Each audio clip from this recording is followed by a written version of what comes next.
Innal hamdalillah nahmaduhu wa nasta'inuhu wa nastaghfiruhu wa na'udzu billahi min shururi anfusina wa min sayyiati a'malina. May yahdihillahu fala mudilla lahu wa may yudlil fala hadiya lahu. Asyhadu an la ilaha illallah wa asyhadu anna Muhammadan abduhu wa rasuluhu la nabiyya wa la rasula ba'dah. Qala Allah ta'ala fi kitabihil karim a'udzu billahi minasyaitonir rajim. Ya ayyuhalladzina amanu taqullaha haqqa tuqatih wa la tamutunna illa wa antum muslimun. Allahumma inna bil Qur'an amma ba'du. Hadirin yang dirahmati oleh Allah,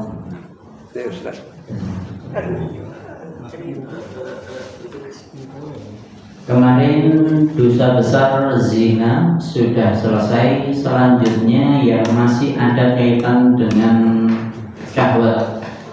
Kaitan dengan syahwat itu adalah liwat. Liwat itu apa? Homoseks. Allah Subhanahu wa ta'ala mengisahkan kepada kita tentang kaumnya Nabi Lut alaihi salam di beberapa tempat dari Al-Qur'an. Di antaranya adalah yang disebutkan dalam surah Hud ayat yang ke-82-83.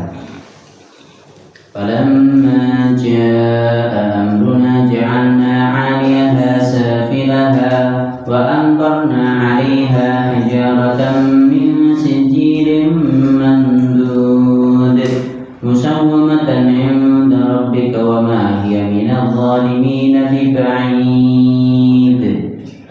Maka tatkala datang azab kami jadikan negara kaum Nabi Lut itu yang di atas ke bawah, maksudnya dibalik. Jadi bagaimana malaikat itu kan punya sayap, sayapnya digunakan untuk nyerok bagian bawah kota tersebut, lantas diangkat ke langit, lantas dibalik, yang atas jadi di bawah, jadi seperti itu.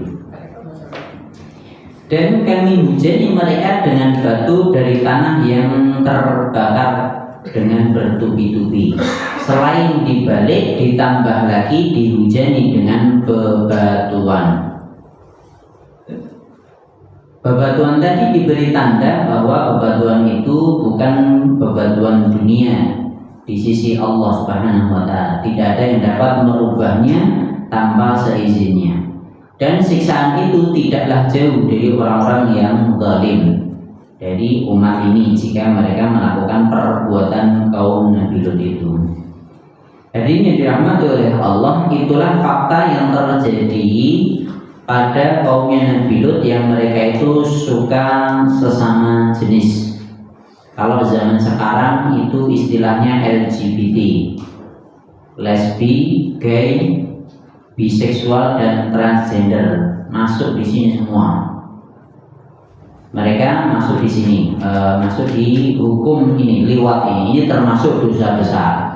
Kalau zina itu hubungan dengan lawan jenis yang bukan suami istri, tetap bukan mahram. Mahram kan haram. Sama mahram ibu, adiknya mahram tuh, haram tuh. Justru sama suami istrinya, atau kalau tidak dengan budaknya, kan begitu. Kalau disebutkan dalam surat Al-Mu'minun, begitu pula surat Al-Ma'arij itu kan walladzina hum li furujihim hafizun, kan gitu. Mereka itu menjaga kehormatan mereka, farji-farji mereka, illa ala azwajihim, kecuali syahwat tadi dilampiaskan kepada pasangan mereka, suami atau istrinya. Au ma malakat aimanuhum, atau kepada budak-budak perempuannya. Fa innahum ghairu malumin, kalau seperti itu syahwat dilampiaskan kepada pasangan atau budak perempuannya, itu tidak dosa, tidak mengapa. Itu kalau kepada istrinya, kepada budaknya boleh. Tapi kalau dengan wanita yang belum dia nikahi, itu namanya zina. Jadi nikah adalah dengan lawan jenis, bukan istrinya, itu zina. Kalau di sini bahasnya tentang liwat, hubungan sesama jenis. Hukuman untuk kaumnya Nabi Lut itu seperti tadi saya sampaikan tadi, malaikat diperintahkan untuk nyerok kotanya Nabi Lut, diserok, diangkat ke langit, dibalik, sampai ke atas, dibalik, sehingga yang atas berubah jadi bawah. Setelah itu masih dihujani dengan bebatuan dari di sisi Allah, dari sisi Allah Subhanahu wa Ta'ala, ada tandanya dan langsung mengenai orang-orang yang yang homoseks tadi, yang melakukan hal yang seperti ini. Ini ada untuk mereka. Oleh karenanya Nabi Shallallahu Alaihi Wasallam bersabda, "Akhwafu ma akhafu alaikum amala qaumi Lut." Sesungguhnya yang paling aku takutkan atas kalian adalah perbuatan yang dilakukan oleh kaum Lut. Lalu beliau melaknat siapa saja yang melakukan perbuatan mereka sampai 3 kali. Jadi dilaknat sampai mengucapkan beliau 3 kali. Beliau bersabda, Allah melaknat orang yang melakukan perbuatan yang dilakukan kaumnya Nabi Lut. Ini diulangi perkataan ini sampai 3 kali oleh Nabi Shallallahu Alaihi Wasallam. Beliau juga bersabda, barang siapa yang kalian dapati sedang melakukan perbuatan kaumnya Nabi Lut, maka bunuhlah keduanya. Jadi dibunuh keduanya, mau yang objek atau subjeknya. Yang subjek atau objeknya, maksudnya dia melakukan atau dilakukan padanya, semuanya bunuh, semuanya, dua-duanya. Perintah dari Nabi SAW. Ibnu Abbas berkata, dicari dulu bangunan yang paling tinggi di tempat tinggalnya, lalu dia dilempar dari sana, terus dihujani dengan bebatuan. Itu seperti yang ditimpakan kepada kaumnya Nabi Lut. Jadi menurut Ibnu Abbas ketika menafsirkan ayat tadi, cara membunuhnya cara membunuhnya orang yang melakukan homoseksual, lesbian, gay dan seterusnya, itu adalah cari bangunan pencakar langit, terus dijatuhkan, jelas mati tadi ya, lantas ditimpuki batu dari atas, sama seperti ayat yang disebutkan cerita tentang kaumnya Nabi Lut tadi. Kaum muslimin telah berijma bahwa perbuatan liwat, homo, gay dan lesbi termasuk dosa besar yang diharamkan oleh Allah Subhanahu wa Ta'ala. La ta'tuna dzukrana minal alamin. Mengapa kalian mendatangi jenis lelaki di antara manusia? Wa tadaruna ma khalaqa lakum rabbukum min azwajikum. Dan kalian meninggalkan istri-istri yang dijadikan oleh Allah untuk kalian. Pada antum qaumun adun, bahkan kamu adalah orang-orang yang melampaui batas. Wa anjaynahu minal qaryati allati kanat ta'malul khaba'ith innahum kanu qauma sau'in fasiqin. Dan kami telah menyelamatkan dia dari azab yang telah menimpa penduduk negeri yang mengerjakan perbuatan-perbuatan keji itu. Sesungguhnya mereka adalah kaum yang jahat lagi fasik. Ini yang diselamatkan itu adalah Nabi Lut dan kaum yang beriman dengan Nabi Lut. Bahkan istrinya Nabi Lut juga kena azab. Nanti silakan buka Al-Qur'annya, jelas di situ.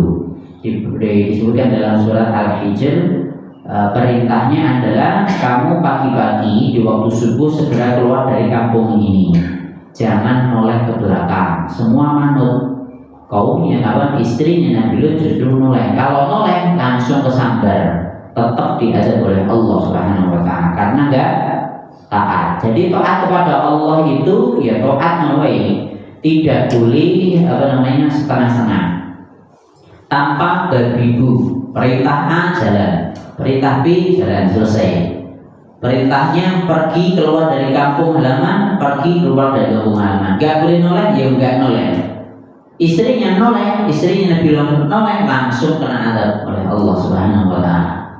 Kenapa kok noleh? Karena istrinya Nabi Lut pun juga ikut andil dalam bantu kaumnya ketika ngasih kabar kaumnya ketika Nabi Lut itu punya tamu laki-laki ganteng semuanya, 2, malaikat Jibril dan malaikat Mikail. Datang untuk apa? Untuk ngasih tahu bahwa akan turun azab. Jadi seperti itu, ketika ada tamu ganteng tadi, istrinya keluar dari pintu belakang ngabari kaumnya, Nabi Lut punya tamu ganteng-ganteng. Kurang ajar tenan. Karena mereka senang dengan yang ganteng gitu. Lantas kaumnya demo ngapain? Jadi ini oleh dengan sesama jenis kok tamumu ganteng semua itu terjadi seperti itu karena ada campur tangan istrinya Nabi Lut. Kurang ajar benar ini. Jadi seperti itu, makanya nanti di akhir cerita istrinya Nabi Lut pun juga kena adab selain karena alasan tadi, alasan yang selanjutnya dia mengo, tidak taat kepada Allah Subhanahu wa taala. Nama negeri mereka adalah Sodom. Penduduk negeri ini melakukan berbagai perbuatan keji seperti yang disebutkan oleh Allah Subhanahu wa taala dalam Al-Qur'an. Mereka menggauli laki-laki pada dubulnya dan juga perbuatan-perbuatan mungkar lainnya. Makanya orang-orang seperti ini kan diistilahkan dengan kaum Sodom kan gitu. Atau nanti sampai ada istilah sodomi kan gitu. Ribut. Nah, nama kampungnya itu adalah Sodom, nama negerinya adalah Sodom. Makanya nanti ada istilah sodomi karena nyontoh orang-orang Sodom yang diadab oleh Allah Subhanahu wa taala. Diriwayatkan oleh Ibnu Abbas, dia berkata, ada 10 macam perbuatan yang dilakukan oleh kaum Lut. Pertama, mengatur rambut dengan model-model tertentu khusus. Terus menampakkan aurat antar sesama jenis dengan cara membukakan kain penutupnya. Orang ajar benar, nggak punya malu ini. Bermain ketapel dengan batu kecil atau tanah liat yang dibulatkan. Main ketapel memang nggak boleh Pak, nggak boleh. Main ketapel itu kalau untuk berburu itu kan cuma seperti terpukul, nggak boleh. Beda kalau tembak kan masuk tuh pelurunya. Kalau ketapel tidak diperkenankan. Selanjutnya melempar dengan keriki itu sama. Main burung merpati, di sini wallahu a'lam bishawab, nanti kaitannya dengan tatoyur. Tatoyur seperti mudi nasib gitu loh. Burungnya diterbangin dan seterusnya. Atau main burung sampai pernah ketika saya sampaikan ini ada yang tanya, apakah main burung merpati? Padahal main burung merpati ya burung kepler yang lebih Pak. Apakah itu masuk di sana? Wah, kurang hati. Intinya dalam hadis itu cuma disebutkan main burung merpati gitu aja, tidak disebutkan secara detail. Terus bersuit atau bersiul, nah, ini juga dilarang dalam Islam. Nah, ini kebiasaan kaumnya Nabi Lut. Nanti dikaitkan dengan wa maka salatuhum indal baiti illa muka'an wa tasbih. Tidaklah mereka melakukan ibadah mereka itu hanya sekedar siulan dan tepuk tangan. Siulan dan tepuk tangan itu kaum di luar Islam gitu kan. Ibadahnya yang bermonowi, tepuk tangan sama siul-siul, nyanyi. Ini di situ. Sama kan? Nah, itu kebiasaan orang di luar Islam, maka kita tidak boleh bersiul. Selanjutnya kurangi tepuk tangan. Terus menghentakkan tumit sepatu ketika berjalan, intinya untuk menarik syahwat laki-laki yang lain atau yang lain sebagainya. Memanjangkan kain melebihi mata kaki, ini terutama laki-laki. Tidak diperbolehkan dalam Islam pun, zaman Nabi Muhammad pun juga sama. Tidak boleh menjulaikan pakaian melebihi mata kaki. Kalau perempuan itu harus tertutup sampai telapak kakinya pun juga harus tertutup. Kalau laki-laki nggak boleh melebihi mata kaki. Kalau lebih cingkrang boleh. Paham ya? Nah, jadi seperti itu. Selanjutnya membuka kancing baju supaya tampak bulu dadanya. Nah, bledek. Selalu minum minuman keras, jelas haram. Melakukan hubungan seks antar sesama laki-laki, ini yang jelas. Kemudian umat ini akan menambahkan satu lagi, yakni melakukan hubungan seks antar sesama wanita atau lesbian. Maksudnya kaum ini adalah kaumnya Nabi Muhammad, nanti ditambah kalau laki-laki suka dengan laki-laki, ditambah perempuan dengan perempuan, itu hukumnya sama, dosa besar. Kita lanjutkan. Riwayat Nabi SAW pernah bersabda, hubungan seks antar wanita termasuk perbuatan zina. Hadis diriwayatkan oleh Tabarani dalam Majami'ul Kabir. Sanadnya tidak begitu kuat, tidak cukup kuat. Abu Hurairah radhiyallahu anhu menyampaikan bahwa Rasulullah SAW bersabda, ada 4 golongan yang di pagi hari mereka dalam kemurkaan Allah dan di sore hari mereka dalam kemurkaan Allah. Seorang bertanya, siapa mereka ya Rasulullah? Beliau menjawab, laki-laki yang menyerupai perempuan, perempuan yang menyerupai laki-laki, orang yang melakukan hubungan seks dengan binatang, dan laki-laki yang melakukan hubungan seks dengan sesama laki-laki. Ini pagi, sore, kapan saja kalau ada orang seperti ini, Allah marah sama dia. Terus kenapa kok hadis ini dimasukkan? Jelas di bagian yang keempat, laki dengan laki-laki. Selain itu, laki yang menyerupai perempuan itu juga haram dalam Islam. Perempuan menyerupai laki-laki juga haram dalam Islam. Hubungan dengan hewan pun haram dengan Islam, dan perbuatan dosa ini semua ada di Indonesia. Alhamdulillah min syarri dzalik. Kan ada berita kumpuli binatang gitu sampai mati dan lain sebagainya, ada seperti itu. Alhamdulillah. Laki dengan laki-laki juga ada. Laki menyerupai perempuan, perempuan menyerupai laki, bahkan transgender, berubah gendernya. Yang laki jadi perempuan, lu cinta Luna jadinya. Kenal lu? Iya, lu cinta Luna. Nah, itu laki-laki tapi berubah jadi perempuan, atau sebaliknya, tomboy itu jangan dilanjutkan. Jadi ini pun nanti kaitan dengan gaya pun juga sama. Potongan menyerupai laki-laki nggak boleh. Jadi seperti itu. Begitu pula pakaian seperti laki-laki nggak boleh. Ini biasanya pakai laki-laki kok dipakai perempuan, nggak boleh. Makanya nanti juga akan berlanjut pada pakaian. Pakaian perempuan itu juga banyak ulama yang menyampaikan tidak boleh menyerupai laki-laki. Perempuan nggak boleh pakai celana. Kecuali kulot itu sing rada lebar sehingga tidak tidak menampakkan lekuk tubuhnya atau menonjolkan hal yang sudah menonjol, dan jangan. Ya, intinya seperti itu. Selanjutnya, wallahu ta'ala a'lam bishawab. Saya pernah lihat sendiri. Laki suka dengan perempuan itu biasanya, laki suka dengan laki-laki itu biasanya salah satunya ya karena ada kemiripan dengan lawan jenisnya. Jadi rodok klimis, rodok ngondek ya, tulang lunak. Bahkan itu pun juga dijadikan public figure dalam iklan-iklan Shopee misalnya, ya kan banci ya, dia laki-laki tapi suaranya seperti perempuan. Atau itu pun juga di dalam film-film sinetron atau dalam acara itu yang pembawa acaranya pun juga seperti itu. Wis ning Indonesia apa? Kenapa kok itu justru yang keluar? Karena itu memang bisnisnya orang Barat supaya merusak Indonesia dengan hal-hal yang seperti itu.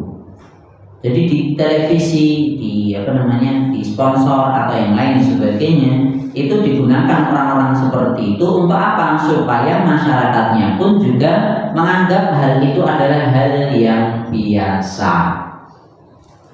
Maksiat itu kalau dianggap biasa, lama-kelamaan jadi hal yang biasa. Contohnya itu tadi, laki nyerupai perempuan atau banci, banci seperti itu. Laki suaranya seperti perempuan, bahkan gerak-geriknya tangannya ya lentik misalnya. gemulai, tulang lunak aku ngomongnya. Ya. Misalnya seperti itu, ini semua masuk di sini. Kita harus hati-hati. Itu awalnya jelek, tapi karena dimasukkan di televisi, di media sosial, bahkan iklan-iklan itu semua keluar dengan hal yang seperti itu, sing rada banji-banji menungguin, sampai akhirnya itu dianggap biasa. Kalau sudah dianggap biasa, tidak menjurus pada dosa, akhirnya masyarakat pun juga ngikuti. Buktinya wong koyo ngono ya sugih ngono, atak ya ngono. Nah, padahal itu bisa dicontoh, tapi rezeki nggak bisa. Itu bisa dikopi, kalau rezeki nggak bisa dipaste. Jadi aku pernah mau coba lagi. Jadi cara bisa dikopi, ditiru, tapi rezeki nggak bisa dipaste. Maksudnya, yuk bisa ditiru, rezekinya emang bisa sama ya nggak harus. Karena rezeki udah ditulis sama Allah Subhanahu Wa Taala sesuai dengan takdirnya masing-masing. Sebelum dilanjutkan ada yang mau tanyakan? Silakan. Dinyatakan bahwa berhubungan dengan Buddha itu tidak berdosa. Nah, pertanyaannya saya nggak begitu tahu Buddha itu bagaimana, apa ada bedanya dengan pembantu rumah tangga gitu kalau di sana? Beda. Jadi Buddha itu sudah tidak ada setelah Khilafah Islamiyah runtuh. Khilafah Islamiyah runtuh tahun 1924. Setelah itu tidak ada perbudakan lagi. Buddha itu diambil dari apa tau? Gini aja, contoh paling mudah. Ini perang antara kanan dan kiri, perang. Sini kalah. Yang kalah nanti, kalau perang dalam Islam kan wanita nggak boleh dibunuh, anak kecil nggak boleh dibunuh, atau tua renta nggak boleh dibunuh kan gitu. Ya orang-orang ini dijadikan Buddha. Buddha itu diambil dari hal-hal yang seperti ini. Bahkan nanti ini salah satu contoh yang paling mudah seperti itu. Tapi nanti silakan dicek lagi sejarahnya. Sebenarnya perbudakan itu sudah ada sebelum Nabi Muhammad diutus sebagai nabi, itu sudah ada. Jadi istilahnya ada kasta. Kastanya orang merdeka dan Buddha. Kalau merdeka dia punya dirinya sendiri. Kalau Buddha itu dia tidak memiliki dirinya sendiri. Bahkan dia bisa diperjualbelikan atau milik, bisa dikatakan seperti hewan. Cuman kasih makan pecuti kon kerja. Orang kayak gaji, kon mangan. Cuman seperti itu aja. Itu perbudakan memang seperti itu. Tapi setelah Khilafah Islamiyah runtuh, perbudakan dihapuskan. Paham ya dari sini? Namun ada tambahan dari saya. Memang perbudakan yang seperti itu sudah dihapuskan. Cuma perbudakan zaman sekarang lebih dahsyat. Apa itu? Dengan adanya riba, perbudakan lebih dahsyat. Lihat aja, atau barangkali ngocor di wilayah sing utang riba. Lihat aja, kita kerja seperti kan dia apa? Kenapa? Uangnya sedot timbul ronyate. Kenapa? Karena ada riba ini. Karena harus ada setoran. Kita gajian, bergajian entek. Sehingga orang-orang itu terpaksa dia harus kerja terus. Lorong aku nggak kerja ya itu gaji. Kerja potong gaji, orang ya usaha tetap kerja. Untuk apa? Setoran nih. Jangan seperti itu. Ini perbudakan zaman sekarang itu lebih dahsyat. Sehingga kalau riba ini berlanjut, nanti yang kaya tetap kaya, bahkan tambah kaya, yang miskin tambah miskin. Karena yang kaya dia punya modal besar, sehingga dia bisa modali orang-orang ini. Sebenarnya ini budaya kabeh. Berarti kan dia diperas semua, uang masuk sini semua. Itu dosa orang seperti ini jelas rentenir haram. Jadi kayaknya masalah terkait dengan modal nih. Iya. Jadi boleh. Oh enggak, sama. Oh tadi saya dengar saya bisi-bisi tadi. Menggauli istri atau budak? Ya kalau yang perbudakan zaman dulu boleh. Boleh. Nanti bukan surat Al-Mu'minun jelas. Yang boleh digauli istri dan atau budaknya. Kalau budak perempuan boleh. Budak perempuan boleh. Contohnya Nabi itu punya budak namanya Juwairiyah. Namanya Juwairiyah sepertinya. Itu budak Nabi. Jadi gini, istri Nabi banyak. Yang punya anak cuma satu, Khadijah. Istri pertama Khadijah, itu pun janda. Terus setelah itu kan nikah lagi dan seterusnya. Nah, dalam pernikahan ini beliau juga punya budak satu, namanya siapa, Juwairiyah atau siapa, lupa ya. Intinya dia budak Nabi. Nabi pun ngumpuli dia sampai akhirnya hamil, sampai akhirnya lahir. Tapi setelah lahir mati langsung. Jadi setelah lahir mati langsung, dan lahir dan matinya tadi bertepatan dengan gerhana entah bulan atau matahari. Ini seperti itu, terus sholat gerhana. Jadi ceritanya seperti itu. Nabi punya budak, itu bukan istri Nabi, tapi budaknya Nabi. Jadi putranya berapa Nabi itu? Nabi itu putranya yang masih hidup sampai akhirnya punya keturunan cuma Fatimah toh. Selain itu meninggal semua. Mau laki mau perempuan semua meninggal. Yang sampai sekarang ada apa istilah Gus atau apa itu keturunan Nabi? Agus namanya. Ya. Jadi gini, keturunan Nabi semua jalurnya dari Fatimah tok til siji tok kuwi.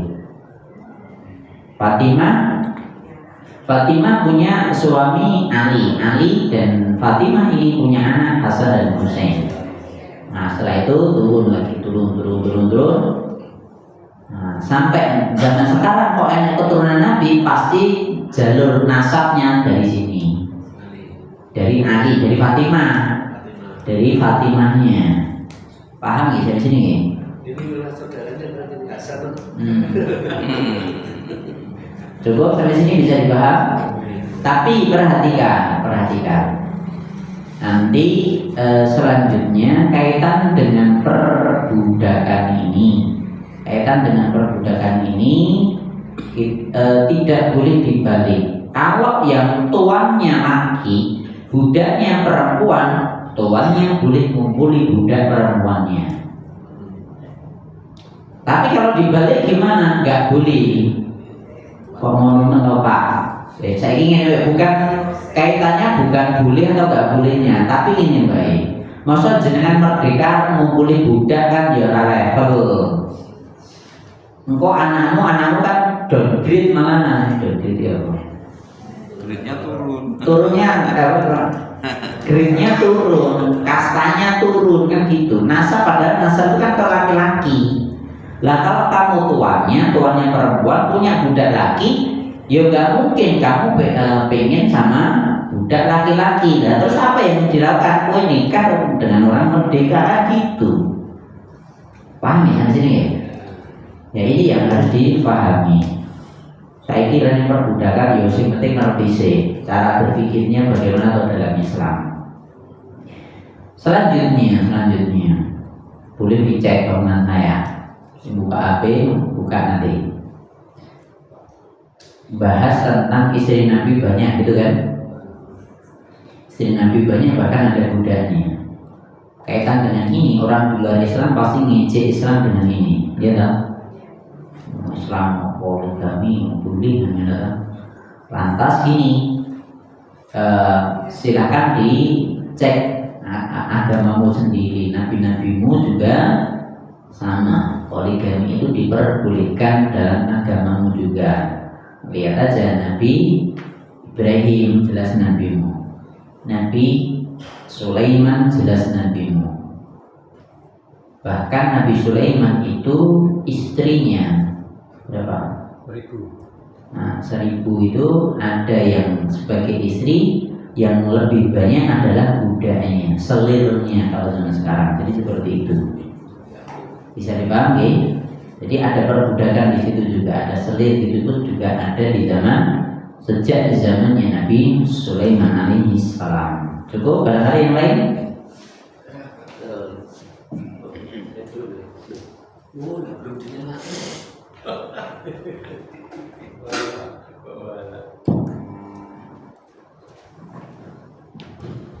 Ya dulu ya Mas jadi ya. Begini, kalau yang tadi tidak laki tidak berubah itu banci atau badam, itu kan sakit terkecuali, itu pun juga yang dari atas, jadi tidak diinginkan. Maksudnya apa? Maksudnya? Tadi yang disebut banci atau cewek yang laki-lakian itu Ya. ada. Malah justru tokoh agama di Solo, saya menyaksikan sendiri, sampai saya yang takut dekat, paling sebentar. Nah ini kan sebenarnya sakit, kasihan dia seperti itu. Biarpun dia punya anak, tapi kalau untuk istrinya itu ketat, jadi memang berusaha supaya dia tidak berdekatan dengan laki-laki, terutama yang berkumis. Sampai saya tahu tidak saya sebutkan ya. Dokter bilang 2 contoh di Solo.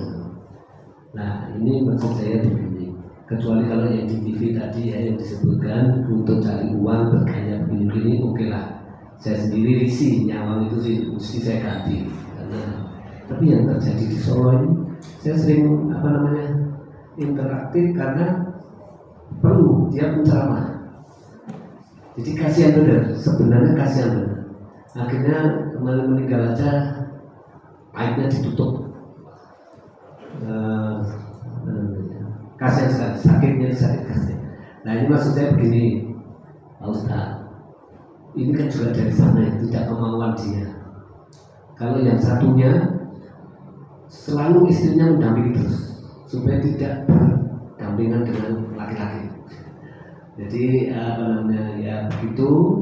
Tapi kalau pas praktek pasti ada korban gitu. Jadi selalu gantian karena takut untuk jadi asistennya. Jadi ini gimana? Ini kan fenomena dunia itu sejak dulu ada dan terjadi di kota Solo yang saya tahu. Kan kasihan ya. Ada apa namanya itu istilahnya dimaafkan Tuhan. Jadi ini perlu diperhatikan. Ini pun juga mirip seperti orang keda atau tidak? Apa? Ide. Semuanya dengan tangan kiri. Jadi semua itu karena terbiasa kok. Silahkan dicek. Semua itu karena terbiasa. Bukan lingkungan, karena terbiasa. Jenengan kalau biasa sejak kecil pakainya kiri, aku senang pakai kiri terus misalnya. Seperti itu ya nanti lama-kelamaan keda.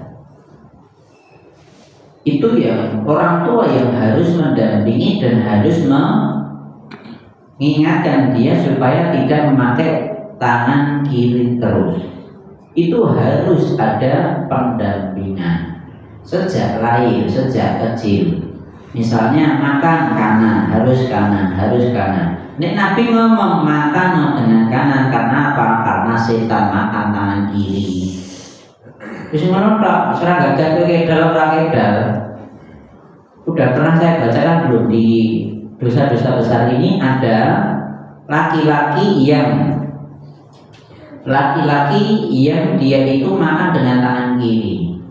Ketika makan dengan tangan kiri diingatkan oleh Nabi makan dengan tangan kanan. Jawabannya apa?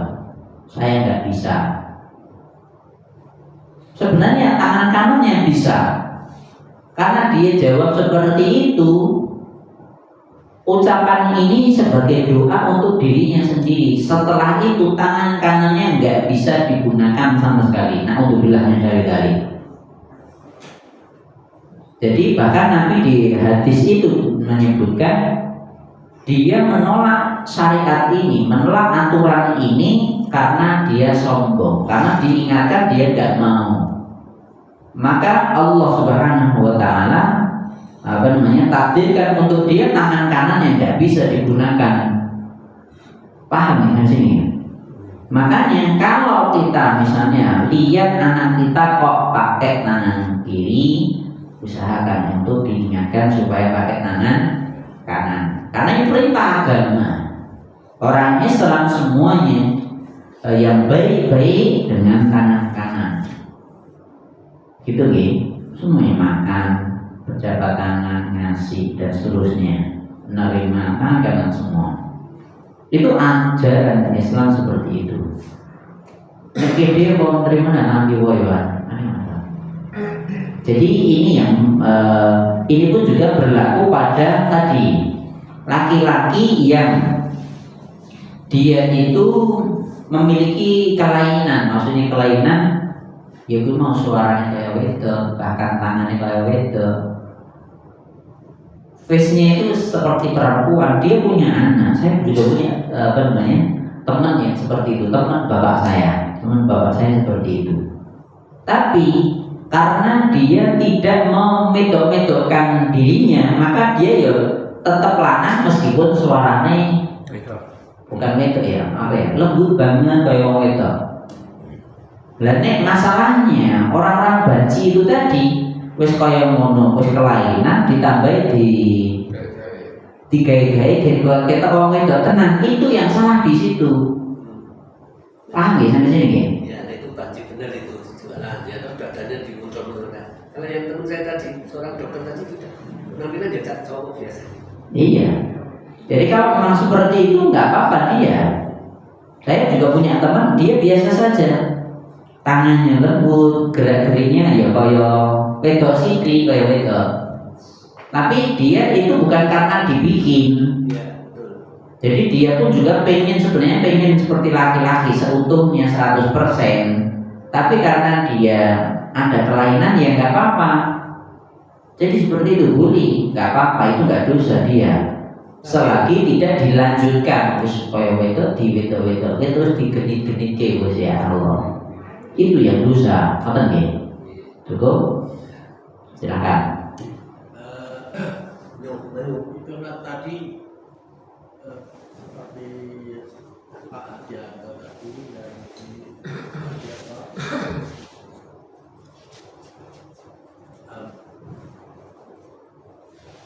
itu hampir sama ya. Tapi di sini adalah seorang artis yang tidak perlu saya sebutkan namanya, tapi sekarang sudah meninggal. Lah saya tanyakan Ustaz, ketika itu padahal itu si artis itu juga mempunyai anak asuh banyak sekali begitu.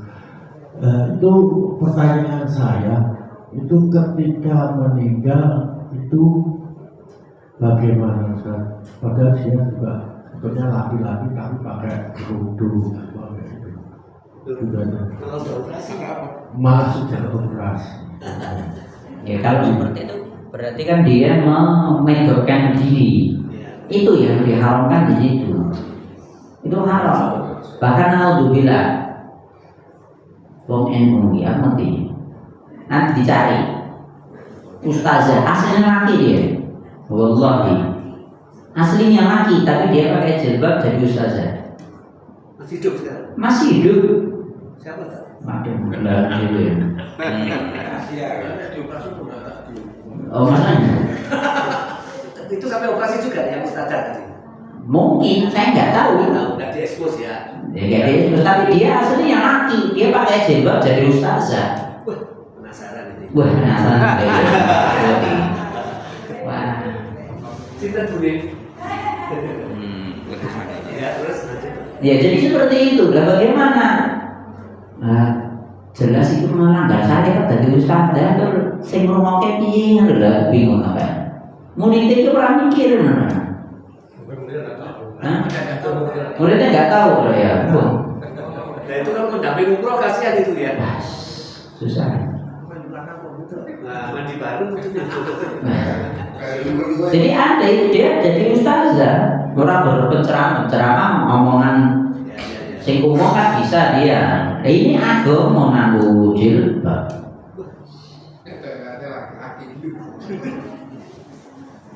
Ini ada, tapi kalau seperti ini jelas harus disingkirkan, nggak boleh, gitu nih. Pak Sujud, alatnya kemana? Mungkin pas udah meninggal itu ya? Ya. Cara mandikannya mungkin alatnya ke sana. Ya kalau seperti itu ya, boleh lamboran, kalau diangkat sana ya. Sepatu, nggak ya. Karena udah dirinya kan ganti gitu kan. Ya. Tapi diusap sebenarnya, ngamalin dia. Macam-macam dunia. Ya makanya hal-hal yang seperti itu harus kita ingkari. Maksudnya kita ingkari itu bagaimana? Kalau ada orang melakukan seperti itu harus kita ingatkan. Orang kalau diingatkan kok jadinya ya loh. Dise-dise yang perlu ngomongin. Jadi kalau perlu memang seperti itu. Nah, jangan sampai itu dianggap biasa. Paham ya sini ya? Karena itu maksiat. Bahkan kalau guru saya ngasih contoh gini, sing maksiat PD, masa sing nyampaikan Islam ra PD ngono ini. Kita ya, kan ada murid-murid namanya murid kan yang macam-macam, ada yang ngisi kajian iso, ilmunya oke, pinter dia, ditanya apa aja bisa, tapi kalau ngomong harapan ini rawani, mentalnya nggak kuat gitu loh. Ya guru saya bilangnya gini, sing maksiat jelas, ngerti ngomong maksiat atau enggak? Pede dia, kamu dalam kebenaran, kamu tahu ilmunya, ditakoi iso kabeh, kok kowe rawani ngomong ngono to?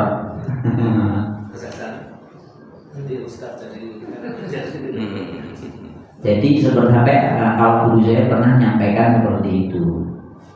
Selain itu bahkan ini wong maksiat, wong melakukan bid'ah atau melakukan maksiat mereka pikir, yes, itu sebenarnya kayak aku nyabuti bulu ketiak ngono kuwi depan umum halal, nggak boleh. Nah aku ini perintah Nabi kok masih oleh, kan oleh. Ibu pede wae kan.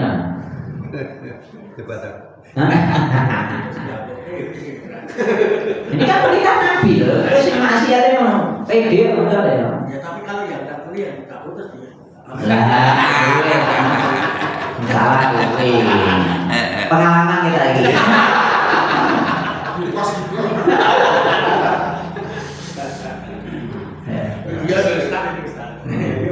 Cukup? Barangkali yang lain? Untuk sampai dulu.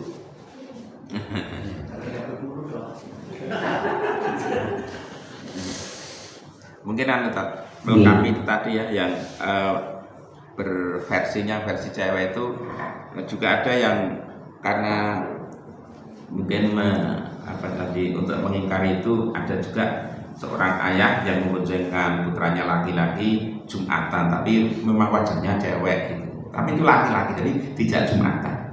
Itu ada juga. Kemudian untuk umroh juga ada, pakaiannya bentuknya memang cewek, tapi memang laki-laki ya udah ikut umroh ya, dia laki-laki hanya wajahnya cewek. Kau tahu? Itu juga ada. Kau tahu?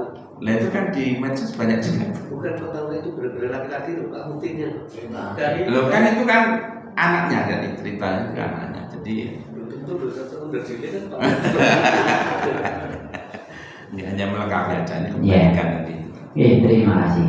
Intinya kita sebagai orang tua, orang sekitarnya atau tetangganya, temannya itu harus tetap mendukung dia sesuai dengan gendernya masing-masing, sesuai dengan fitrahnya dia seperti apa. Kalau dia laki-laki, jadikan dia seperti laki-laki benar.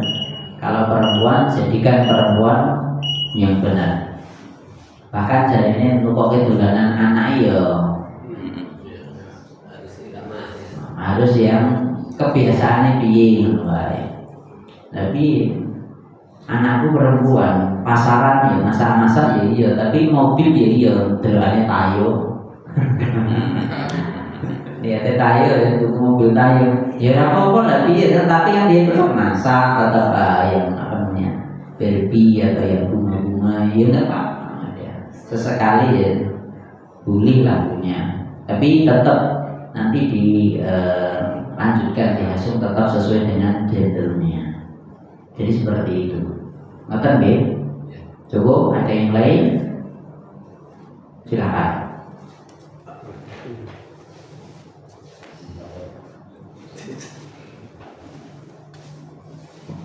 Ini berhubung dengan pengaruh orang tua.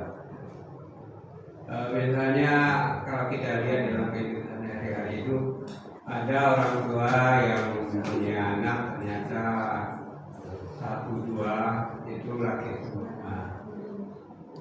Kemudian dia berkeinginan untuk punya anak perempuan, itu kan lumrah biasanya kan begitu.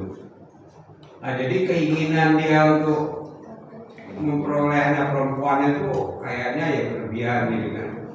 Akhirnya anaknya lahir, ternyata laki. Kemudian kalau kita lihat ternyata berpengaruh kepada anaknya. Apakah ini bisa begitu seperti itu gitu? Ataupun sebaliknya, dia anaknya perempuan semua, kemudian menginginkan anak laki. Akhirnya lahir perempuan lagi, akhirnya sifatnya ya rambutnya pendek, kemudian celananya pendek dan sebagainya gitu kan. Apakah ini ada pengaruh seperti itu? Ya karena ya tadi pembiasaan tadi. Makanya tadi ketika ditanya tentang ini semua, saya contohnya adalah KD tadi, KEDA tadi. Cuman itu aja sebenarnya. Kita harus menempatkan sesuatu pada tempatnya, itu namanya adil. Jangan menempatkan sesuatu bukan pada tempatnya, namanya dolim. Tadi kalau laki-laki, perlakukan dia sebagai laki-laki. Kalau dia perempuan, perlakukan dia sebagai perempuan. Jadi misalnya pakai potongan rambut, dia awalnya perempuan seperti laki-laki, yaitu orang tua harus negur. Pakai pakaian seperti laki-laki, orang tua harus negur. Begitu pula sebaliknya. Meskipun kan tidak semua keinginan kita harus tercapai toh. Karena semua udah ada takdir dari Allah Subhanahu wa taala. Anak laki atau perempuan terserah Allah, jumlah kira ya yang menentukan Allah. Bahkan nggak punya anak pun juga yang menentukan Allah. Jadi ini yang perlu diperhatikan, harus yakin dengan takdir ini. Iman kepada qada dan qadar itu harus benar dan harus kencang. Setelah diberi itu disyukuri sesuai dengan kodratnya. Udah selesai. Jadi seperti itu. Jangan sampai tadi saking pengennya laki-laki tetap keluar perempuan jadi tomboy karena bapaknya yang membiarkan. Nah itu kesalahan orang tua. Begitu pula sebaliknya. Ngoten nggih. Barangkali yang lain.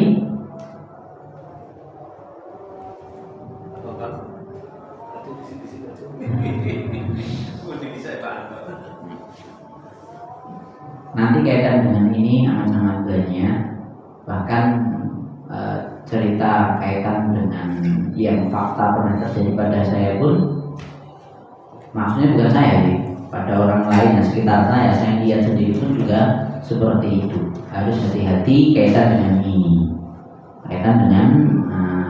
ini.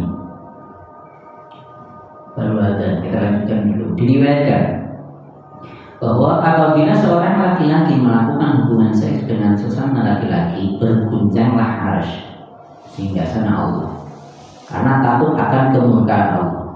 Hampir saja seluruh langit jatuh menimpa bumi.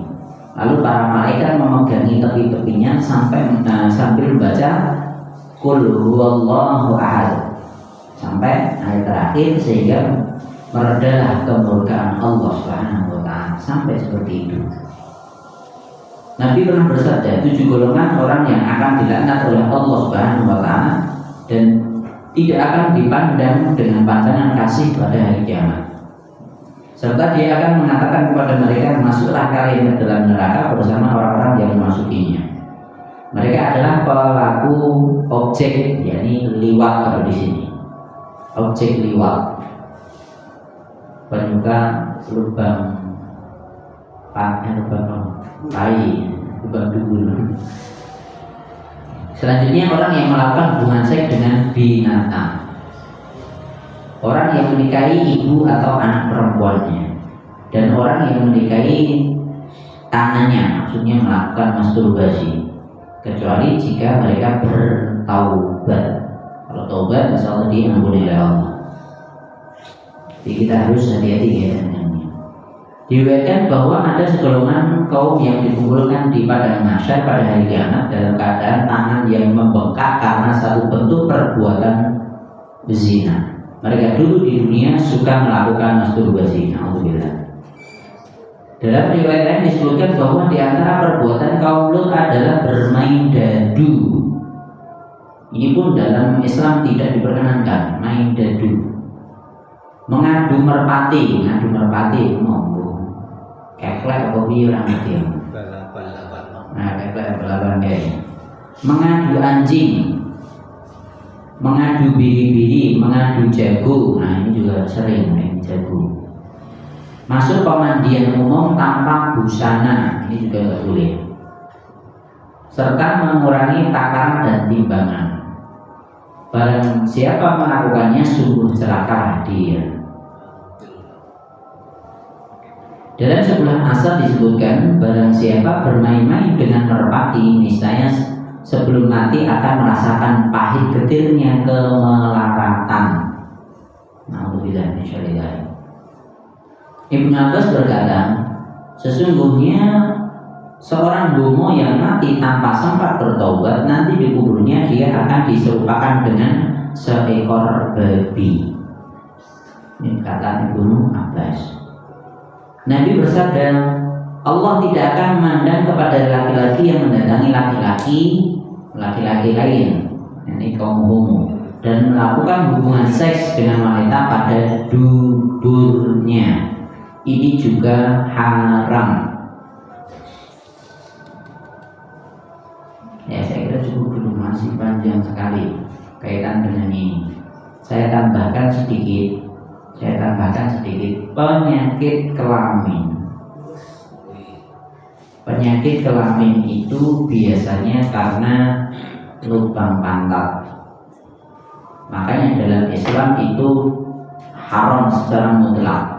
Mau itu istrinya, mau itu budaknya, mau itu siapapun, apalagi laki-laki suka dengan laki-laki mainnya di pantatnya gitu, laki-laki dan laki-laki pasti itu penyebab penyakit yang sampai sekarang tidak ada obatnya, HIV, AIDS dan lain sebagainya.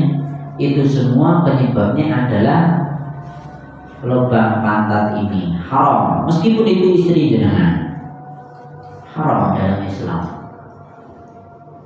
Bahkan nanti kaitan dengan ketika terjadi Lady Gaga luar penyanyi pengen konser di Indonesia. Lady Gaga ya? Lady Gaga gitu ya? Intinya ada pelangi nih, lambangnya kan pelangi loh. Itu dia ketika mau ke Indonesia kan di demo banyak orang.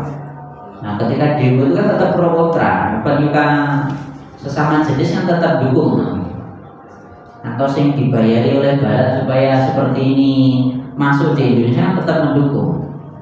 Nah, itu ada perbincangan antara mereka, debat itu. Sampai ada salah satu dokter yang dia itu merawat atau dikatakan spesialis untuk merawat orang-orang yang punya penyakit kelamin ini, HIV, AIDS dan lain seterusnya. Ini pasti mereka itu ya tadi penyebab terbanyaknya adalah seks bebas, terutama seks dengan dubur, lewat dubur tadi. Na'udzubillah tsumma na'udzubillah.